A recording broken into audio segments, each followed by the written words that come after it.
Now, before I move forward, let me just say that this video isn't to attack Delano Squires or to make a fool out of him or anything of that nature. This isn't a gotcha moment type of video.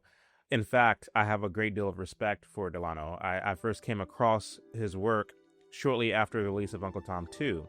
And I'm assuming that he himself took a liking to a lot of the things that we were saying in the film Uncle Tom 2, because we were speaking about well-documented family formation and entrepreneurship, home ownership, just this kind of upward trajectory that we saw among blacks in America from the turn of the 20th century to round about the mid-50s. And since Delano himself writes for the Heritage Foundation on marriage, on family formation, I'm assuming that our depiction of those things in our film is what caused him to originally become acquainted with me. But as with all people, there are areas of disagreement. And between Delano and I, that area is the legacy of Dr. Martin Luther King Jr. Today, we've got Chad Jackson. He is a researcher and a filmmaker. He is Shortly creating a after my docuseries appearance about- on Ali Beth Stuckey's show, Delano Squires took to X to voice his criticisms. And one of his critiques was actually very interesting. He said something to the effect that Martin Luther King was not a communist because he said he wasn't a communist. In fact, he said that communism and Christianity are incompatible and irreconcilable. Whenever he said that, I, of course, responded by saying, well, no, Delano, you have to understand that we were in the middle of a Cold War where most Americans were hostile to communism as an ideology.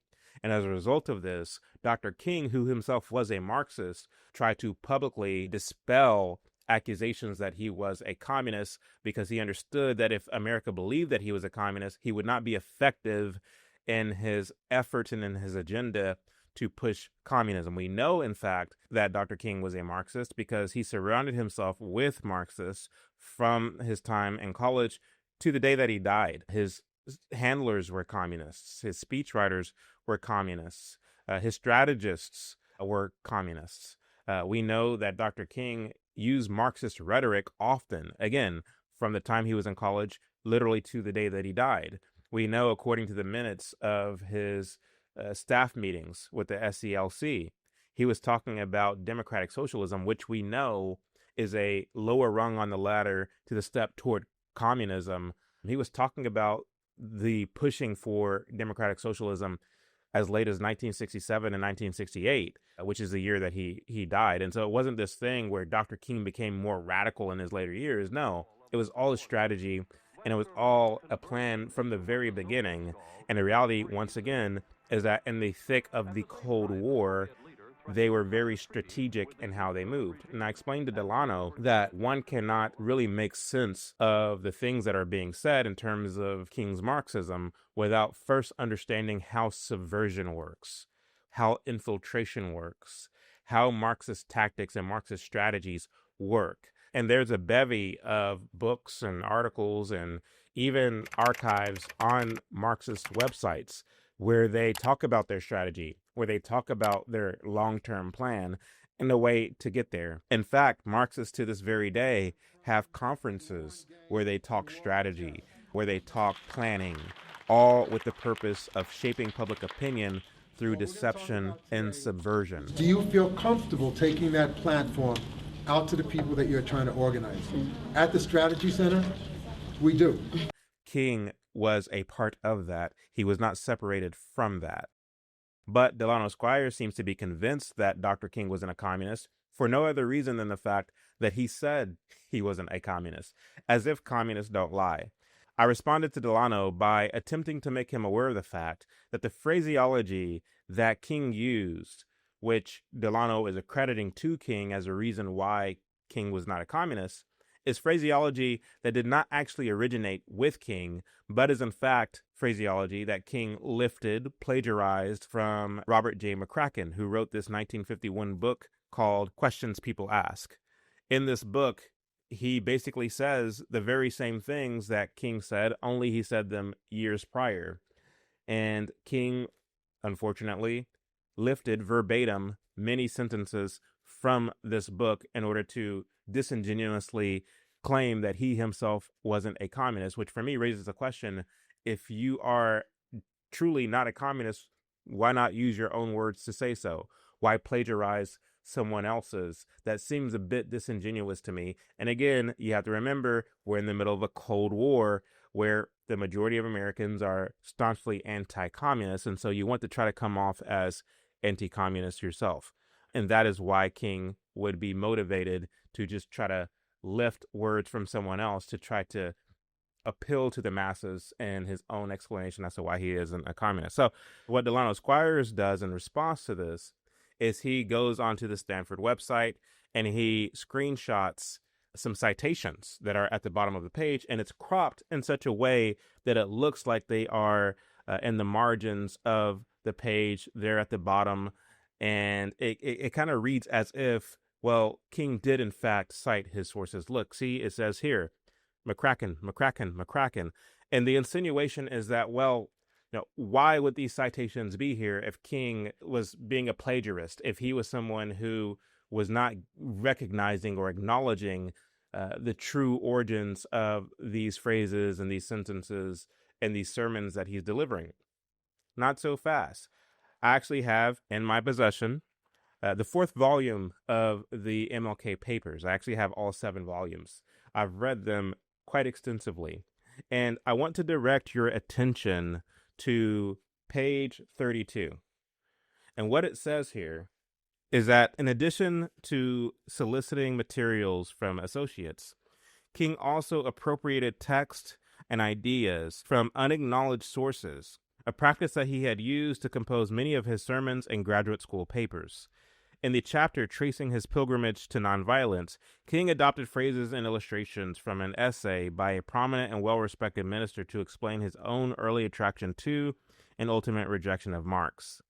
Presenting himself as a Christian clergyman who was well informed about the doctrinal justifications for the Montgomery movement, King emphasized the importance of his academic training at Crozer Theological Seminary and Boston University, but slighted his formative experiences in his father's church and in the larger African American Baptist community. So what does that mean? Well, what it means is that those citations in that screenshot that Delano posted were actually added years after King's assassination, not by King, but by the editorial staff for the King papers that were donated to Stanford University. That same editorial staff admits, as I just read, that King did not acknowledge McCracken, that he did not acknowledge his sources in order to present himself as somebody who is a highbrow intellectual who would more often flex his formal academic training at Crozer Theological Seminary and Boston University than the formative years in his father's church. I challenged Delano Squires to a discussion over these matters to be moderated by Jason Whitlock on his show. And while Jason Whitlock agreed to do it, Delano Squires has not responded. I presume that X is his preferred mode of having these kinds of discussions, and I'm fine with that. But again, this isn't a way to quote unquote drag Delano Squires, as the kids say. It's not a gotcha moment. It's just presenting the facts as they are. And once again, encouraging people and pushing people not to be so credulous, not to be so gullible in taking things at face value. As I said in my response to Delano, if the villain, if the adversary were to make himself known, then of course it will be easy to identify the villain or the adversary. But that's not how it works in the real world. The villain and the adversary moves by way of deception. The Trojan horse is a story that we tell our children for a reason, to teach them to have discernment, to teach them to have a guard.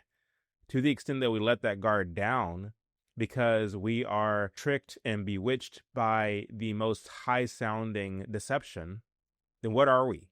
What are we as families? What are we as individuals? What are we as a community? What are we as a country? And what are we as the church?